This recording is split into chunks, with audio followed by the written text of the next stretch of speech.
Game of the Year coverage is brought to you by Lumosity.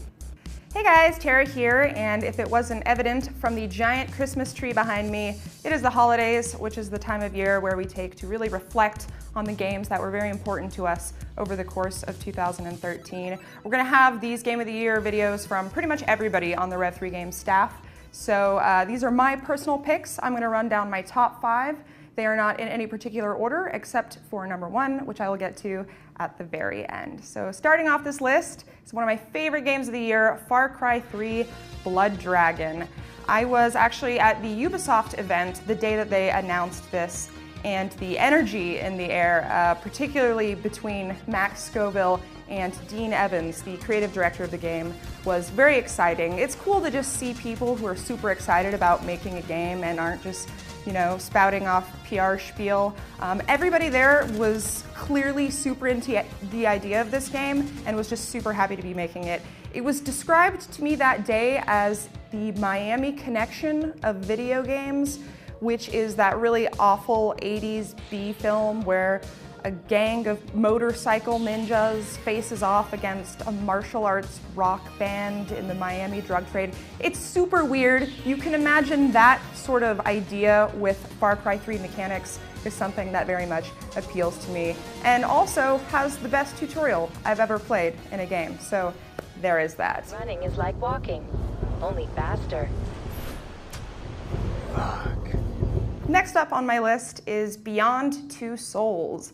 This is not a game that I was expecting to fall in love with. I'm not usually one for very far-fetched plots, which it kind of is, but when I was reflecting on it for Game of the Year stuff, and this didn't actually quite occur to me when I reviewed it, but as I was thinking about this game for Game of the Year, I realized that it probably has the most realistic representation of a human female in a video game. I mean, you have Jodie, who is not a superwoman. She's not an overly sexualized pair of boobs. She's not existing for the sole purpose of being rescued by a man. She just is. She's a normal human female, and obviously that is not the only reason I like the game. There are many others. I addressed all of them in my review, which you can find on this channel, but it is one reason that I thought was interesting and perhaps worth mentioning.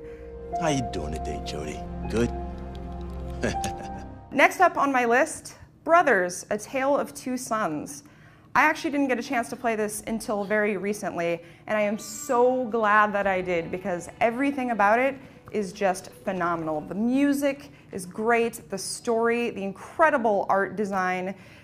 I tried describing this game to somebody over the weekend, and it ended up coming out as just sort of imagine all of the most artistically relevant games from the past generation, things like Limbo and Journey and Eco, and combine them all together, and that is Brothers. So if you like things that are good, you will like this. It's 3 hours, it's $15, and it's worth every penny. Also, fun fact, some of the most terrifying platforming I've ever had to perform in a video game. So if that appeals to you, then you may want to check that one out.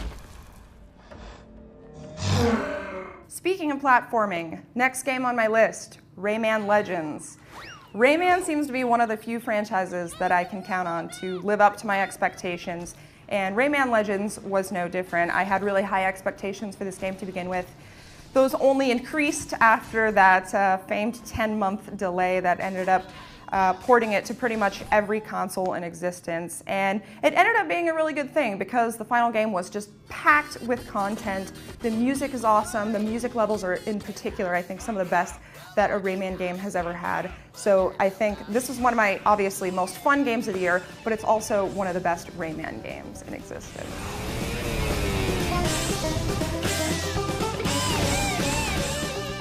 All right, number 1, my game of the year for 2013, BioShock Infinite.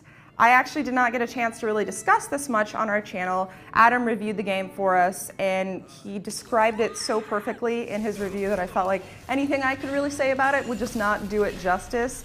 But this is one of those games that I played, and at least half of the time I was playing it, I just had goosebumps. It's rare to see a game that so perfectly blends narrative and combat.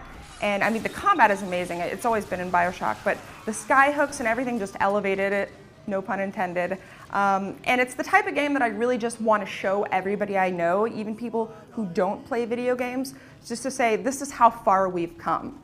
And so yeah, it's not just Game of the Year for me for 2013, it's probably one of my favorite games from this generation, period. So that is really exciting to me. A couple games that aren't in my top 5 but that I did want to mention, Metro Last Light. I love post-apocalyptic shooters. This is easily one of my favorites of all time, probably second only to Fallout 3. And what I loved about it is that it doesn't just focus on survival, it also manages to really bring in the emotional impact of a post-apocalyptic scenario and introduces all these ideas about society and politics and how things break down in situations like that. So very good. Also, it's scary as shit, just putting that out there. It looks incredible, and the plot is just weird enough to be interesting without being over the top. So I highly recommend that. The other game I wanted to mention quickly was Gone Home, which cannot be described. You really have to go into this game not knowing what to expect at all, which is how I did it. I'm not going to say anything about the story because I don't want to spoil it for you guys, but I will say that as gamers, there are certain habits that we form and assumptions we make without even realizing it, and Gone Home manages to challenge almost all of those in a matter of 2 hours. It's not for everybody, but if you are open-minded, I think this will be one of your top games of the year. So those are my top 5, or 7, I guess, games of the year.